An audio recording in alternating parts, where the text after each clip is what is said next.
joined us. Thank you for joining us for our second webinar in our 2022 webinar series, Back to Basics for Safe Church. And we have brought on some guests today for our second one. We're going to be looking at making and revising policies today. So what I'd like to start off with is just welcoming all the people that are going to be participating in our webinar today.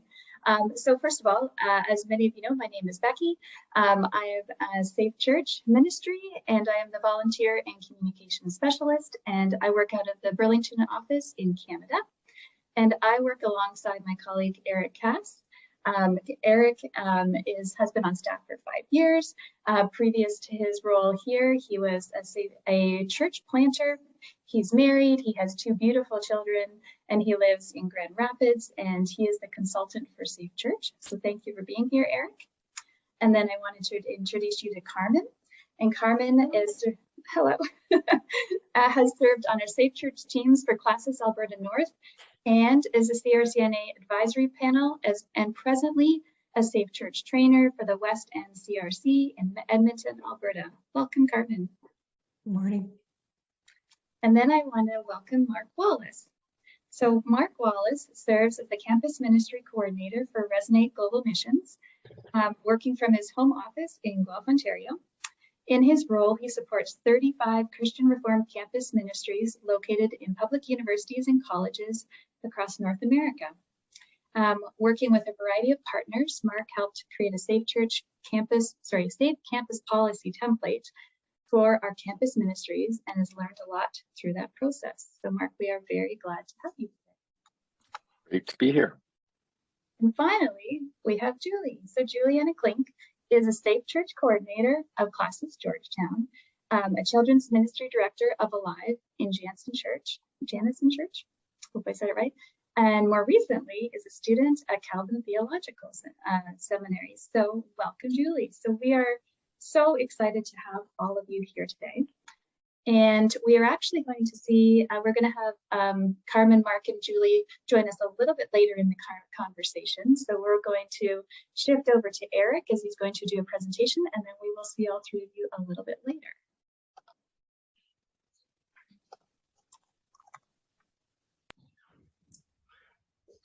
All right, welcome, and thank you, Becky, for the introductions, and it's so good to be with you all today. And I'm going to start out with sharing a few myths of Safe Church ministry, specifically Safe Church policy.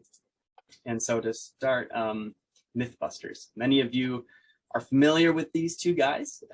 They were quite popular when I was a kid, and started out in 2003. And they took on various types of myths that many of us held that informed the way we saw the world. And so some myths that they took on were the myth of the penny, that if this was dropped from a super high building like the Empire State Building, it could pick up enough velocity that it could actually kill somebody, right? Or earring piercings or body piercings, that if you had them, you were more likely to get struck by lightning.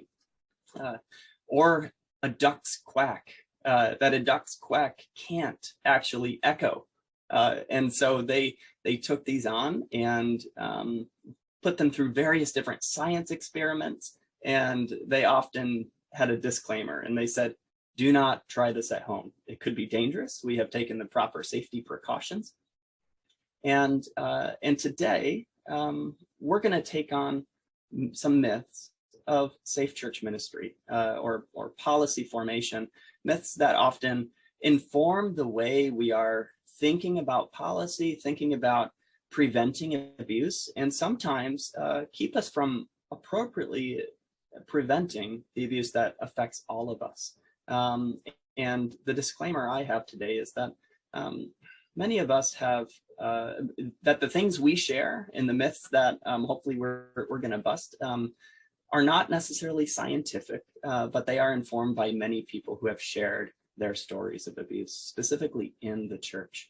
And also we recognize that this is a sensitive topic. It could be triggering for many people, and the work of policy revision and formation affects real people in our communities, and this is difficult work. And so we hope that you don't just take this on by yourself, but we're able to do this as teams, and we're able to find really good and healthy ways to be the church, to be specifically a church that is safe and that enables for people to feel like they are part of it with dignity and respect, and in a way that actively stops abuse or does not enable abuse. And so if you're wondering, the myth of the pennies dropping, that myth was busted. The pennies doesn't have enough mass to actually pick up enough speed to truly hurt somebody.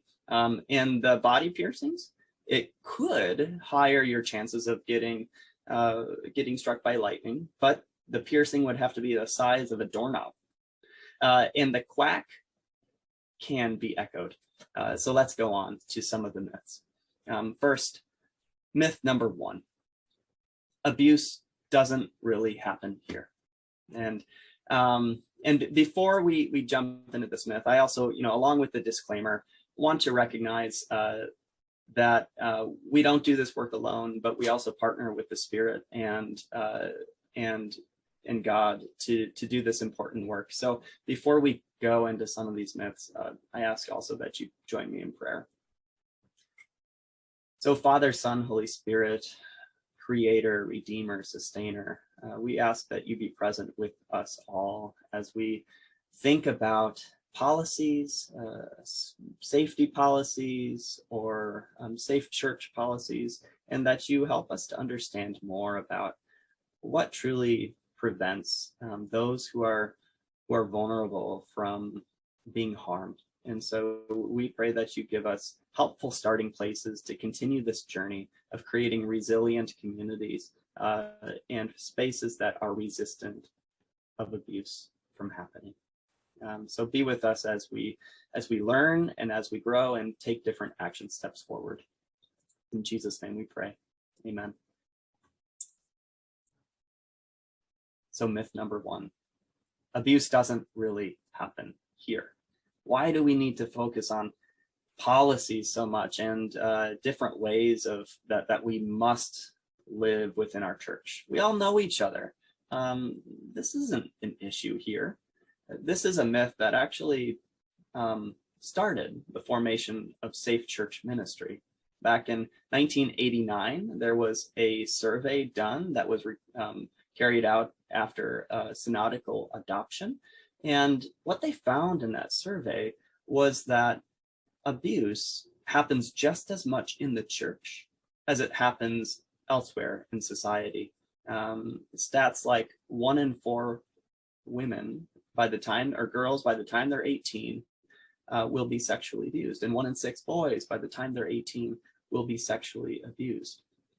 And of all that they heard, that they carried out a survey of people who are congregants within churches throughout North America, and of those who were victimized and those who also perpetrated abuse. They found that this is not that the churches are not immune from abuse from happening.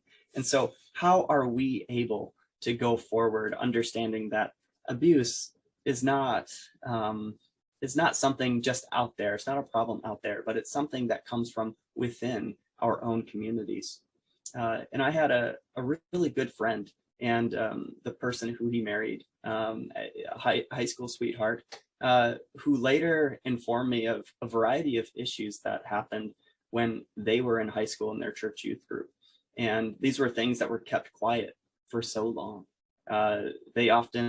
People who are victimized by abuse, especially in the church, rarely find an opportunity to share what actually happened. And so if we continue to go forward with this myth that it doesn't really happen here, we're not only not being true to the real experiences that have affected people throughout our society and in our church, but we're also creating a narrative for those who have been victimized by abuse, in which it is often met with disbelief.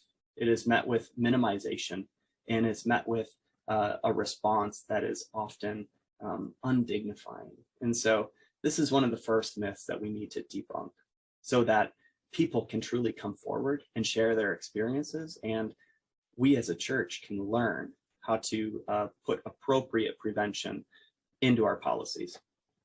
Next myth, stranger danger. This is my colleague Becky's favorite book growing up, but this book and a host of other things that we learned often as kids, like don't talk to strangers, don't accept candy from strangers, build on this myth that most of the threats are from people we don't know. However, we find that in abuse situations, 90% of the time it happens from people who know the person they victimized, and they know their family, and often have gained the trust of the family. And so when we think about an offender or someone labeled as a preferred offender, it is it's not just someone who randomly shows up, but it's someone embedded within a community already. And often this preferential offending, which when I say preferred offender, these are offenders who have a certain preference, often towards children, some who have different vulnerability, and they target that group as someone who they would offend. And it doesn't just happen later on in adulthood, but it starts through little patterns that's in adolescence. And unless there are appropriate boundaries and is prevented within a community, often we give the green light to different teenagers who have different preferential sexual tendencies, and we don't put enough boundaries around people who we trust and who we saw grow up. And so many situations happen between an adolescent and a younger child in our communities. And so how are we able to put different mechanisms within our policies that recognize the policy tool of two unrelated screened adults being present at all times? And if we don't have quite that capacity, how are we carrying out the rule of three, that there at least is another screened adult somewhere who is close within earshot and eyeshot and monitoring those that are with a single adult, screened adult, who may also have a helper? And how are we doing bathroom procedures? And all of that is in our model policy that we will be unveiling later in this webinar. Myth number 3, a safe church policy and a safety policy are the same thing. And a safe church team and a safety team do the same thing. This is something that often rolls off our tongues.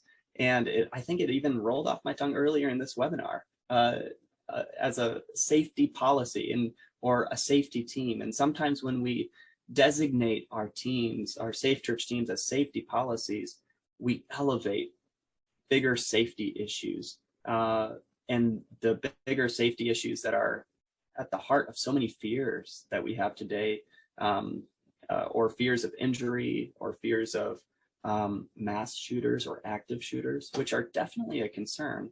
But sometimes those become so focused on that we start missing the keys of abuse prevention.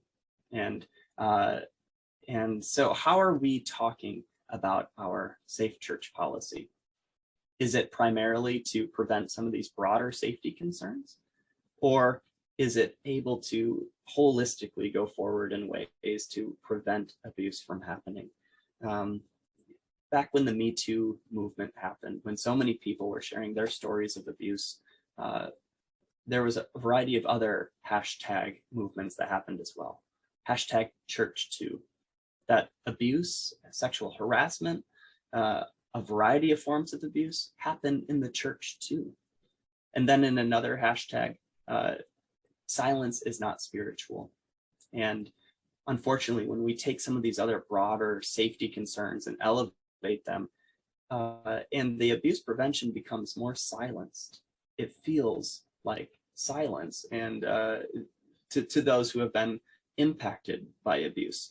And when we're not able to give appropriate levels of safety concerns and talk about why we have a safe church policy, that is specifically preventing abuse, then the narrative of silence is not spiritual continues to take hold.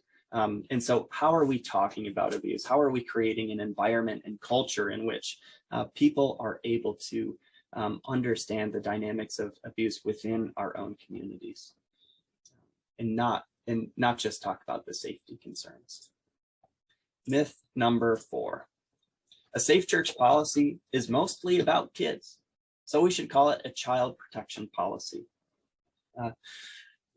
In the Synod of 2019 for Safe Church Ministry required us to go back and look through a host of different resources, because we recognized in a variety of different situations that we were consulting on, and in a variety of our policies, most of it was geared towards children, which is good. Children are vulnerable. We need to prevent abuse of children, but then there were so many other aspects of abuse that were not being addressed.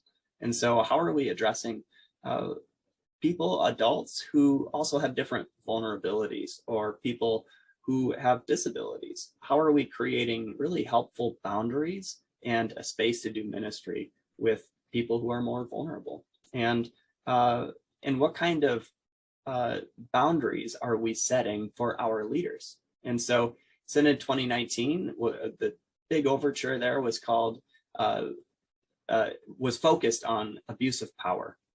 So how do our policies prevent abuse of power from happening? And you'll find in the model policy that we'll share, we define power, we define abuse of power, and a host of different types of abuses. And also we share the code of conduct, which is embedded in the policy, and we require all ministry leaders and pastors and elders and deacons to sign that code of conduct. And that code of conduct addresses a host of different abuses that happen due to the way we steward or use our power. So how do we steward power well? How do we use power to bring flourishing to our communities? And our policies are appropriate spaces to do that. They're not just focused on preventing abuse of children, but creating a place in a ministry where flourishing can happen for all people. Myth number 5.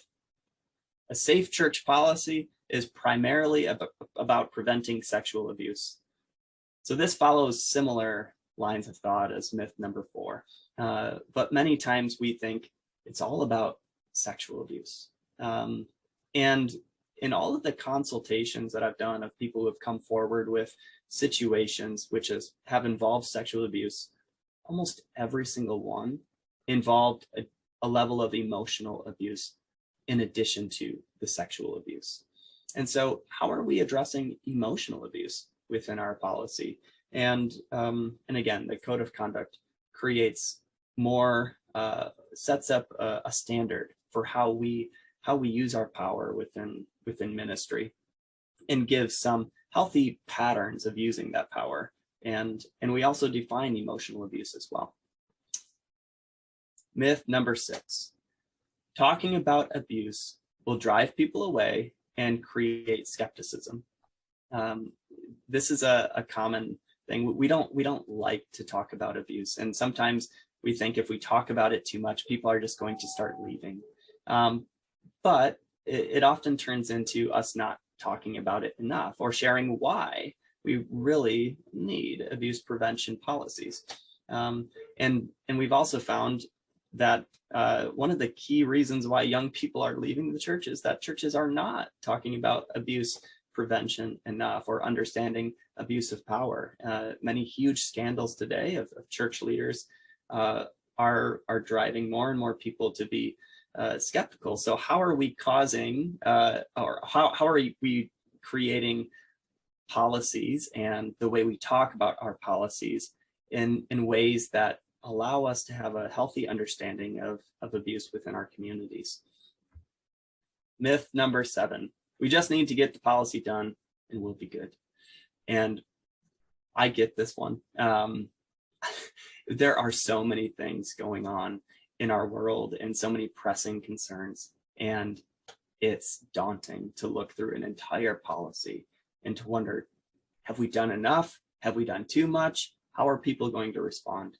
And sometimes we do just need to get it done, but there are always more things that we can do to holistically address abuse prevention in our policy. And so this is a pie chart of some ways of creating more holistic abuse prevention.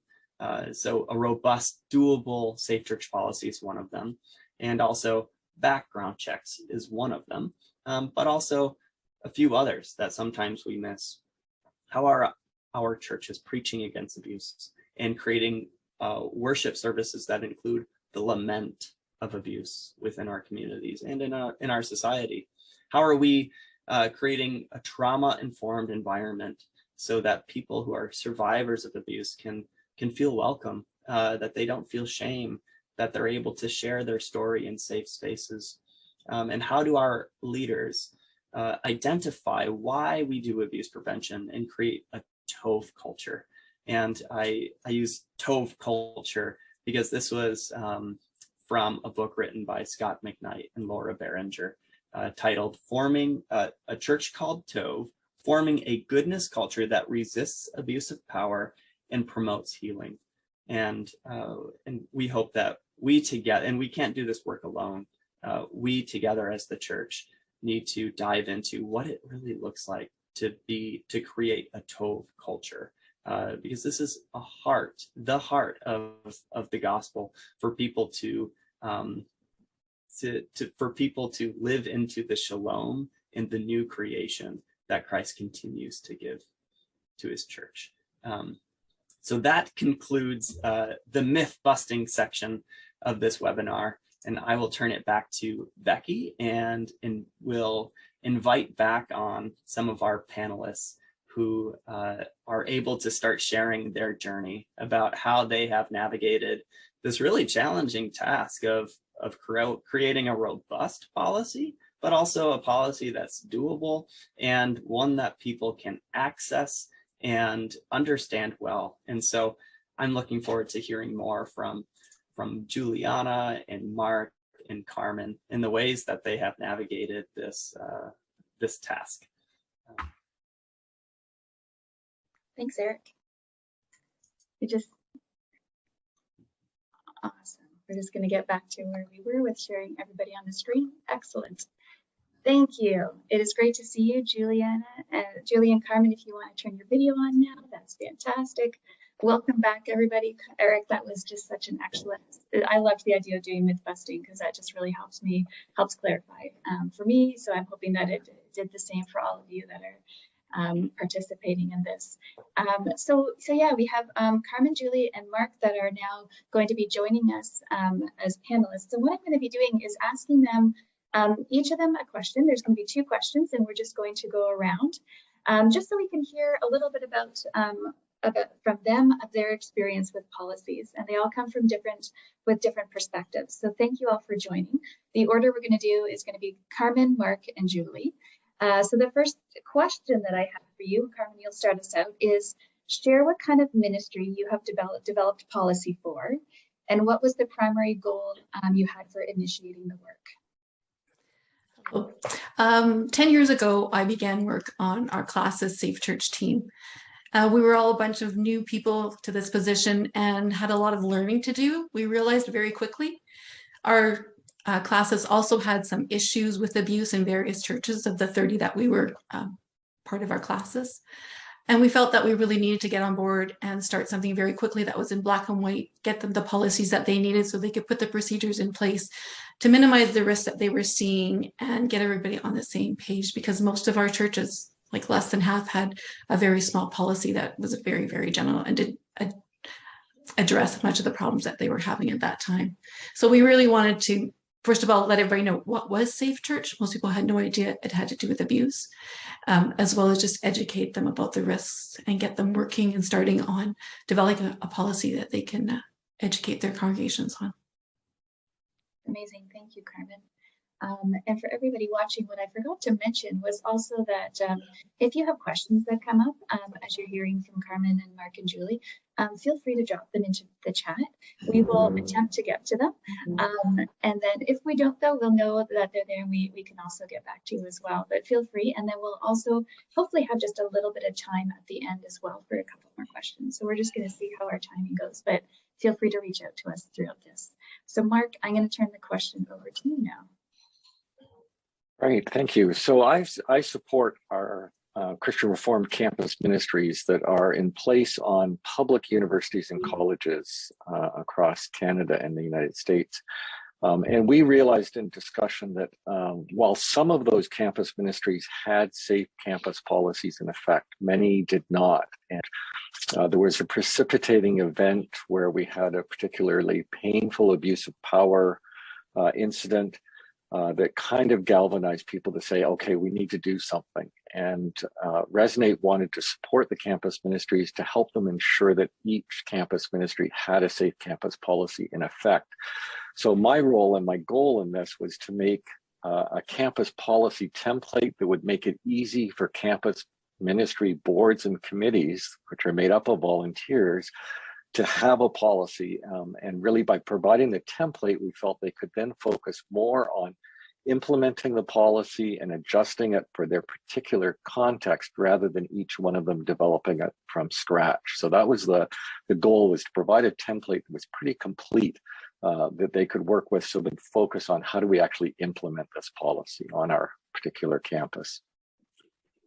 Awesome. Thanks, Mark. And Julie, I'm going to turn it over to you. Same question.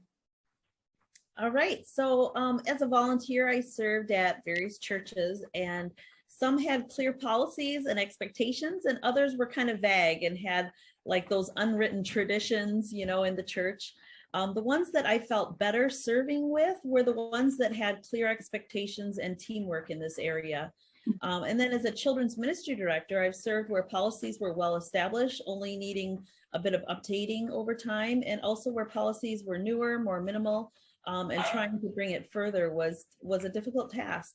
But within the context of safe church ministry, I also strive to be a resource for churches, especially in these changing times. My goal has often been prevention, protecting children and volunteers, training, awareness.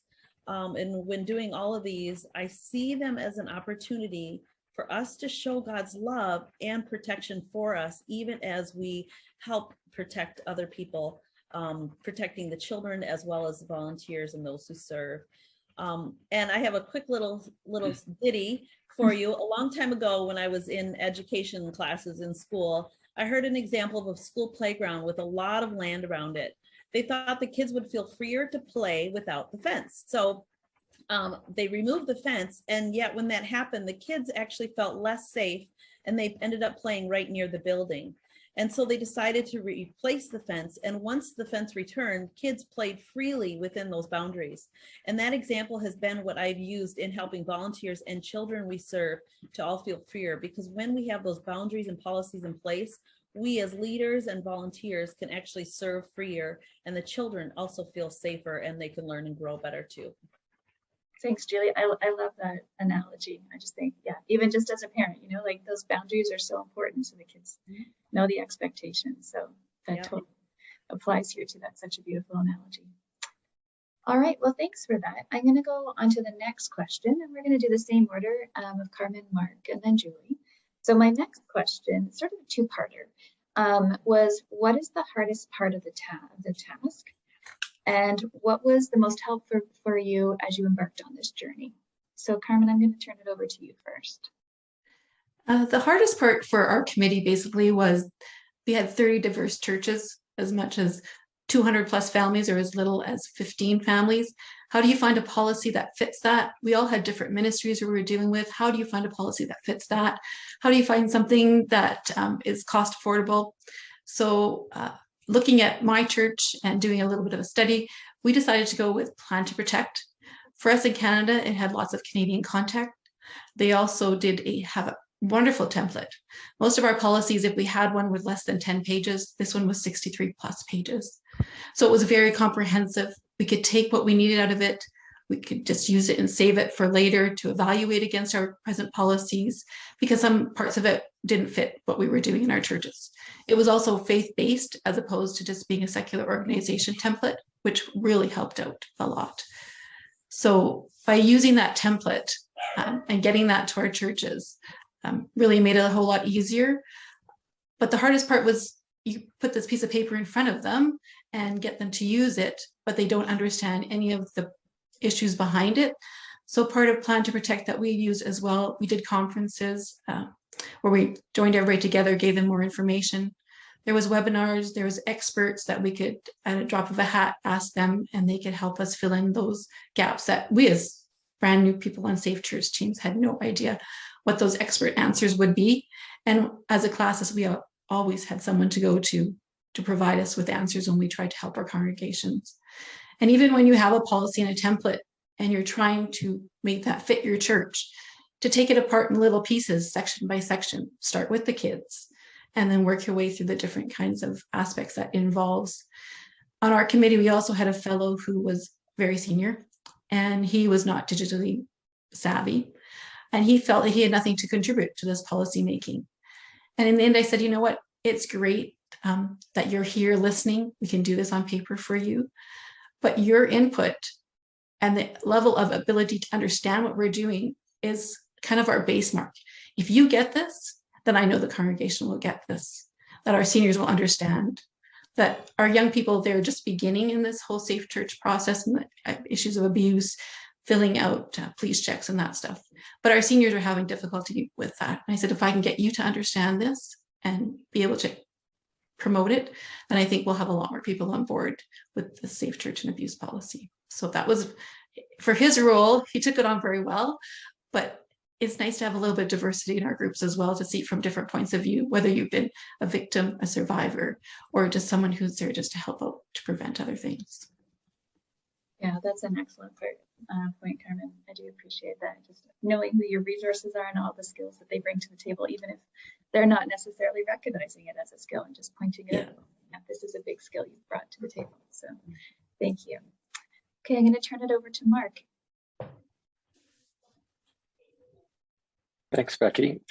For us, I think the hardest thing was just the differing context of campus ministry. As we set out to do this, we found that much of the existing material was really geared towards congregational settings and focused on minors. So the congregational setting where we're kind of in control, it's our space, is part of that, and the fact that many of the people that a lot of the policies we're talking about were under 18. But we're dealing in public university settings where we don't control that environment. We're actually operating with the permission of that particular college or institution. And most of our students and faculty and staff obviously are 18 years of age and older. We also found that some of the issues and concerns that we had to address have a different priority than, say, in congregations. So, for example, dealing with trans students in retreat settings. How do you handle accommodation? How do you handle washrooms? Those sorts of things. We needed to address this in our Safe Campus policy. And there wasn't a lot of material to turn to for that. Also, because of the campus context, we need to fit under and work within existing campus diversity, equity, inclusion, or Title IX policies, sexual harassment policies, at the same time respecting and working within denominational policies and approaches that sometimes actually are in violation of those campus policies. So we had to find a way to balance the expectations of multiple constituencies. And as a result, it took a lot longer than expected. So that was the hard part. What helped? What helped was consultation and talking a lot. We connected with Safe Church. So Dr. Amanda Bakehausen and Becky and Eric, who are on this call, were tremendous resources for us. We got together with Safe Church coordinators. What were their questions? We shared some of what we were writing and got their input. with the campus ministers. Again, we would convene and discuss and look at the drafts, and just kept writing and sharing drafts and talking about it, and working through it to get the policy written. So in that way, it didn't feel like I was left alone writing the policy. I was doing it with the community that was going to be implementing the policy. And that helped a lot, because one of the things that came up is, as we wrote it, people were just naturally testing it out against known situations. Oh, would this have been helpful to prevent this? Or would this have helped us deal with this in a better way? And so we ended up with a much stronger policy template by doing it in dialogue with the community that we were working with. So that was what helped in our situation. Yeah, thanks, Mark. And I know for myself, like just some of the situations people I've run into, you know, they're looking at youth or young adults and looking at their policies again. I've frequently just pointed them in the direction of your campus policy. It is up on the network under Safe Church. And I do find that it has been an excellent reference for other people as they're looking at expanding their policies in that age group. So thank you again. And I'm glad we have that. We were able to work together. So that's excellent. And then finally, Julie, I'm going to leave the question open to you as well. All right. So some of the difficulties I felt like I encountered were some of the unwritten rules or expectations, even for those who are going to make policies, due to different tensions with maybe the feeling that the children's ministry director shouldn't be the one to write the policies. Part of that was from experiences of past abuse and abuse of power within church context. So the other thing that having a safe team in churches is so wonderful, but often those are ill-equipped or able to gather to work on policy documents. And also their concern is more about proper lighting in church building, or the right types of doors, or safety during church services. And those are all really good and important, but they don't address the issue of safe care of the most vulnerable, like children in the care of adults, or young people helping to serve alongside. And so those kinds of discouragement can often stall progress out as you work on policies. But the things that I felt were most helpful was when you pull a team together, just like Carmen and Mark have talked about. We had discipleship teams come together to assist and work together, doing research, contacting other churches in the area to see what they're doing, ask for the examples of their policies, visit churches, look at their spaces for different ideas. We were even able to interview past superintendent of schools for input, ideas, and as a resource for, you know, hey, this is what we have. Can you look it over and help us move forward with this? Safe Church was an amazing resource.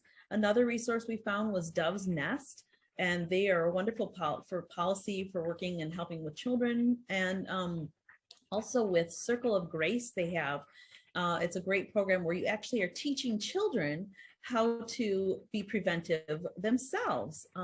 And that's an amazing thing, to empower children. And also another agency that helped was called Protect Young Eyes. And that helped with helping parents have resources and tools for developing their own safety policies in terms of like internet resource and safety, and how they can protect their children even in their own homes. So even as I did this research and found different other agencies that I could connect with and help for the church, it helped me in other areas as well. Thanks, Julie, and thanks for noting all those resources. And definitely, Eric's posted a little bit about it as well. We always send the follow-up email where we just put all the pieces of the information, and we also record this and put it on the network. So we'll be including all the resources that Julie mentioned in that space as well, because it really is, just doing your research and finding what fits best for your particular community. And I'm just thinking of, like, even just in another job I had prior to this where we were developing policy, it feels so good when you get to the point where you feel like you've got a policy that just suits you so well. I mean, it is a living document. I'm always saying that to people, and go back, look at it over and over again. But that initial of like, yes, we pulled it all together, and there's a sense of just accomplishment that comes along with it, that piece as well. So thank you so much. This has been really great to hear all your different perspectives. that you brought to the table. Now, we do want to give space. We haven't had any questions come up in the chat yet, but we do have some experts here. So if you do have any questions that you'd like to put out right now for us during this webinar, we'd love to be able to answer it here and have different perspectives from Mark and Carmen and Julie on those questions. We also recognize we are here all the time, right? So if you're walking away and thinking about a lot of it, because we know that this has been a lot of information that we pack into these webinars. So if you're finding it takes a little bit of time to just think through everything, you know that Eric and I and Amanda are always very close at hand, and we can answer your questions. And then I'm just wondering, Eric, or if anybody, Mark, Carmen, or Julie, if there's anything else that you'd like to just mention after, because I know we fed you specific questions, but if there's any other thoughts that you have that you'd like to bring in. Sure. I just thought it'd be cool to share with you that sometimes it feels really daunting as you try to face these different policies. And I just want to encourage you to pray every single time. Those times when I forgot to pray at the beginning of planning policies, it felt like it was a lot harder. And just having that centering prayer and just seeking the Lord every time, setting some time frame limits too, so you don't get overwhelmed. Don't do it alone, and just do it. Don't procrastinate. Use pre-done resources like Carmen mentioned, some really great resources too, and share it with multiple people. Both Mark and Carmen mentioned that too, and have different agencies check too. And also just have a plan in place for training and have accessibility for multiple people where they can enter into training, sometimes print or online or one-to-one or whatever it takes, you know, group training too. And make sure background checks don't fall through the tracks. You know, make sure you stay up to date and even have a policy in place for who does background checks and who checks up on the background checks. Just having those kinds of rhythms in place is really helpful. And then celebrate every time you get a part of the policy done, because it's so huge and then it feels like it goes on forever, but have a sense of celebration for each section.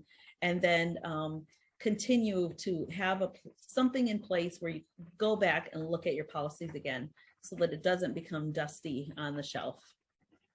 Those are amazing. Thank you, Julie. I did have a question that came up. Are we going to be sending out this recording? We always do. We always make sure that our webinars, we realize that this is busy times. And so if we will always have it posted on the network, and if people registered for it as well, they will just get that updated right away. So yes, so thank you. I have some questions coming through now, and we'll see how much time we can do to it. So one thing is, I'm going to throw this over to Eric, I believe, if you could just elaborate on the one-to-one meetings in the pastoral setting. Yeah, thank you, Becky, and for a host of questions coming in. I think there are a lot of good questions, and you know, I think some of them might be addressed by sharing the model policy that we've prepared. And a note on the model policy as I go to share this. We recognize this also is a living document. We've been working hard to try to incorporate some of the best practices for practicing ministry, but we also recognize and are informed by ongoing situations. And there are things that happen that we recognize, oh, we should include this in our model policy. And so when we do go to list this, I'm going to share my screen now. When we list this, which will go out, oops, is it still there? Okay. We hope that we can continue to make it better. And so it is a living document as well. And as I begin to talk a little bit about this, I'll address some of the pastoral concerns and the one-to-one. We actually have integrated a pastoral visit safeguarding policy within this model policy as well. It doesn't yet address ongoing counseling relationships, which often end up being, some situations that have been situations that have developed within congregations. But I think it does what we have here for how to do pastoral care visits one-to-one are addressed and how to prevent some of the risks that are there. So one of the first items I want to address is this quick little note at the very top of this policy. This policy is to be publicly posted on the main church website and made available for any person to access. I think this is one of the quickest wins that we as churches can do, is to just put this policy right on our website. So it indicates to people who may be looking at our churches as a place where they might be able to quickly gain access to somebody who's vulnerable, that this church, takes abuse seriously and will be preventing it.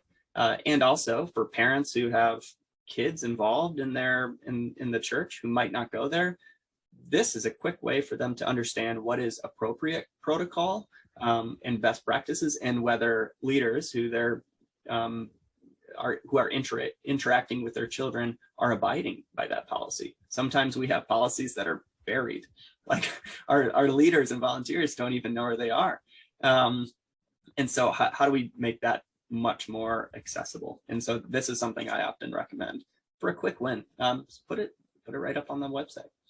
The vision, and we've tried to make this policy so that you can take it and make it your own. And one of the key disclosure or disclaimers that we have at the beginning is you're free to use parts of this policy, but it's critical that this policy is contextualized to your ministries as a church. And we also recommend legal counsel regarding how you use this. And if you do have something in your policy, you really need to do it as a church. And so don't put a bunch of stuff in your policy and have it passed by council and then have some people in your church that are not actually doing that policy, because then you become legally at risk if someone were to bring litigation against your church. And also there are different resources, that I think Brotherhood Mutual has a legal aid team, which offers a free look at your policy to give you a legal counsel about that. I think probably for churches in the US. And then Robertson Hall is also an insurance provider in Canada that has been helpful as well. So yeah, these are samples. So I mentioned definition. We've tried hard to label the varieties of misconduct. So physical misconduct, sexual misconduct is defined here in this model policy. And these are definitions taken from what has been synodically approved by Synod 2010. Also, we have a definition of emotional misconduct here. And this is a definition that is being approved by Council of Delegates more recently, and is a definition we use to whether somebody wants to use an advisory panel process for a council to be more informed about a decision, whether there really was emotional abuse or misconduct that happened. And sometimes it's hard to define emotional abuse or misconduct, and so we've hoped to give a more understandable definition of what it is. And then we also have a spiritual misconduct definition here. And each church is able to, agree that this is how they'd like to define it or not. And you can put this in your policy. You might change it slightly, but it is helpful to be on the same page about what spiritual abuse or spiritual misconduct is. And this was taken from a working definition from Scott McKnight, who we often use as a resource that's been helpful for so many churches. Going on to concepts of abuse of power, which we placed right into the model policy. Definitions are here, which are often a part of most policies. And one of the big changes that has been made is this very beginning set of expectations for ministry leaders, that all ministry leaders are required to sign the code of conduct. And so the whole code of conduct is in Appendix B, and you can also find that online as well. And then the other items here, I referenced earlier, the 2 adult rule and the rule of 3. And so these are things that aren't necessarily new, but I know I did see a 1-to-1 comment or meetings. And often meetings that are 1-to-1 are some of the higher risk spaces in our congregations. And so how do we limit those? I think is the question. Or when it happens and when it's necessary, how can we put parameters around it that are that are really healthy, and that it's public and it's transparent that these one-to-ones have happened. And so a sample of how we have put this into the model policy is, when possible, the meeting should only take place between the student and a ministry leader of the same gender. The meeting should take place in a public place and with permission and knowledge of the parent, and that the leader or volunteer should notify the director of ministry and also record a log of that meeting. And we also have a sample policy of mentoring ministries that are set up, and that is a little bit more specific about how a log could be conducted within a community as well. Transportation is another item of major risk when it's not only sometimes one-to-one, but that leader is in complete control of the vehicle and the space itself. We also have this guideline for electronic communication, which involves social media messaging, email, texting, and some of the bigger risk here is mitigating when one-to-one messaging happens. And so that's involved in that, as well as social media groups. I think I saw a question about updating it more often due to the quickly changing dynamic of technology and social media. And so we try to emphasize the public nature of social media groups. Whenever you have a closed space, or that it is closed, so that it's not just visible by everyone, but that it shouldn't be direct one-to-one messages. And it also should not be anonymous, like Snapchat. It's this app that you can communicate, picture or whatever, and it's instantly gone as soon as it's seen. And that's something that has a particular risk involved, because there is very little accountability. And so a way for a leader to connect with students, it should be visible by many students, all of the students, and by other leaders as well. And so that's labeled here in this guidelines for social media. Then we have nursery, children's worship, middle school and high school programs, and then guidelines for pastoral visitation. I know this is one question that came up.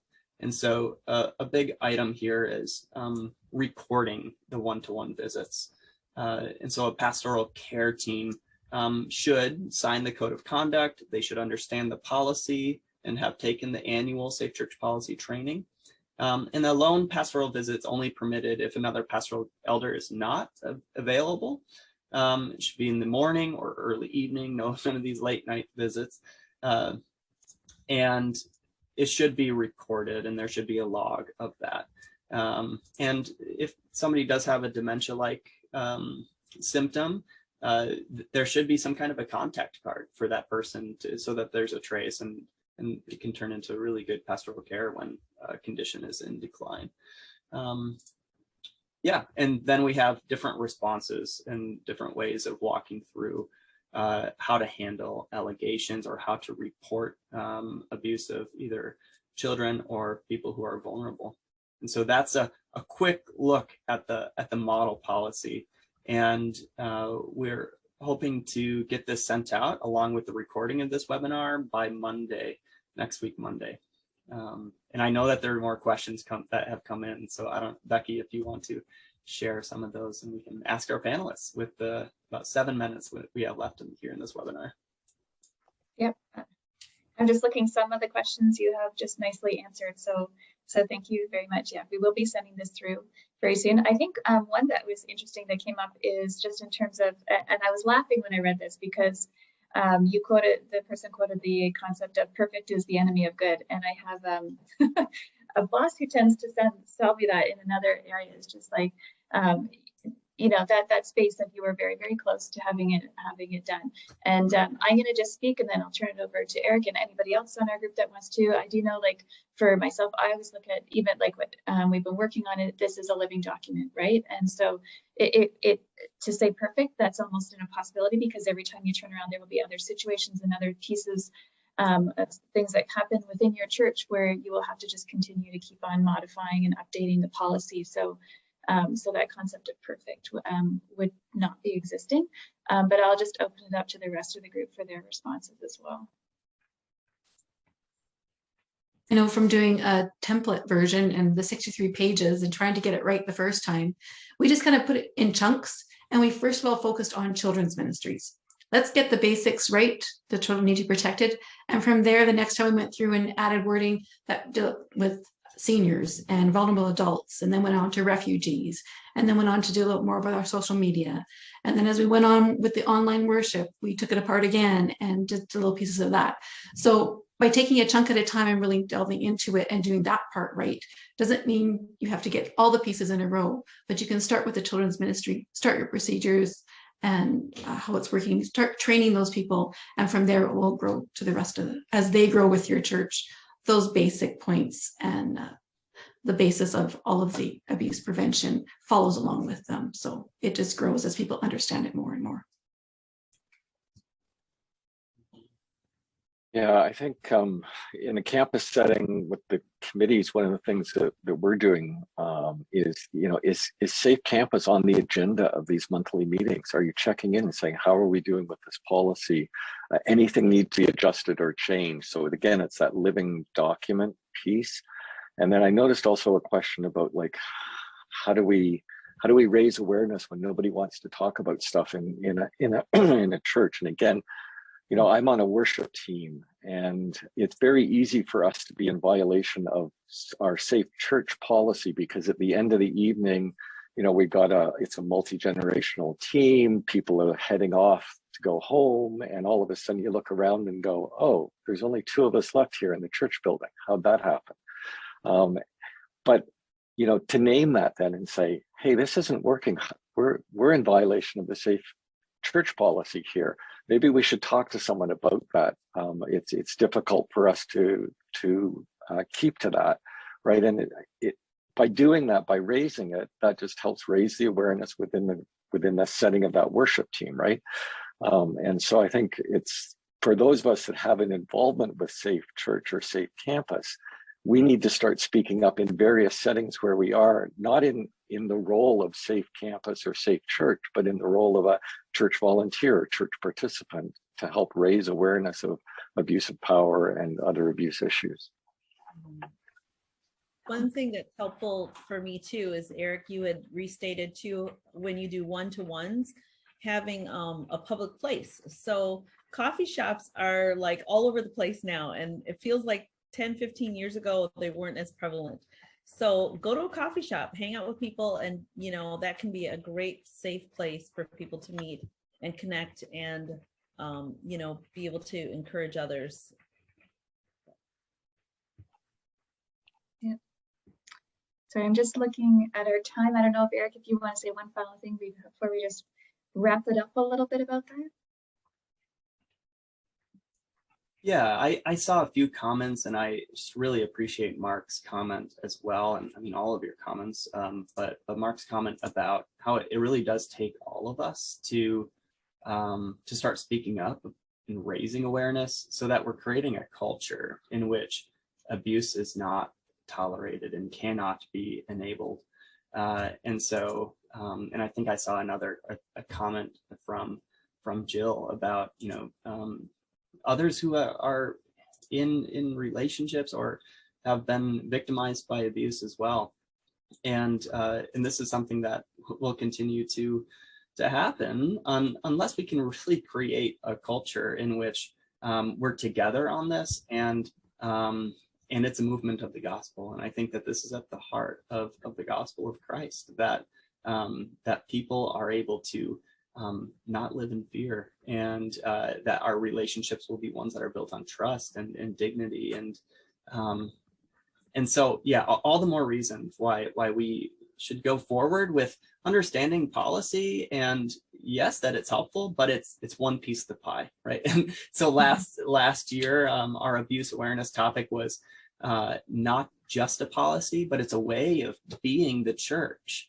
And maybe we minimize the policy work in some ways too much. And so, but we really need to have robust policies. But as Sherry also mentioned in the chat, they should be doable. They should be things that are easily accessible. And Carmen, you mentioned, you know, the one person on your team that didn't really feel like this was his role to be present.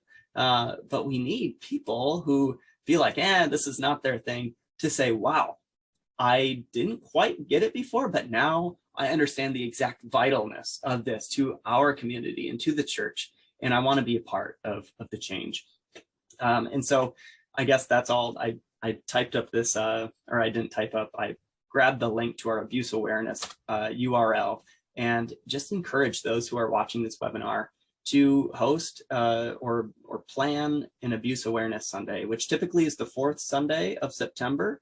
But you can have a Abuse Awareness Sunday on any Sunday of the year. And we have resources for this. This year, we're focusing on the 5 steps to becoming a safer church. And so this webinar is the second webinar of making and revising policy. The first is assessing risk. Next, we will be focused on training leaders and screening leaders. And then we're going to focus on the 4th one, being restorative, using restorative practices within our community. And then the final one, responding to abuse situations when they happen. And so I really appreciate all of our panelists and everyone who has tuned into this webinar. And a final item is we cannot do this work without you. And also, we are asking for financial gifts at this time. And so we are supported by congregations already. But if you feel led to join us on this movement, and not only in your churches and in your communities, but also with a financial gift, we are so grateful. We would be so grateful and are grateful for all of those and all of you who have supported us. And so we have a link as well to a donation, a place where you can donate. And again, thank you for all you do for the work of abuse prevention, awareness, and response in your communities, classes, and in your churches. So may the Lord go with us as we continue to go forward. Thank you, everybody. Goodbye. Bye-bye. Bye.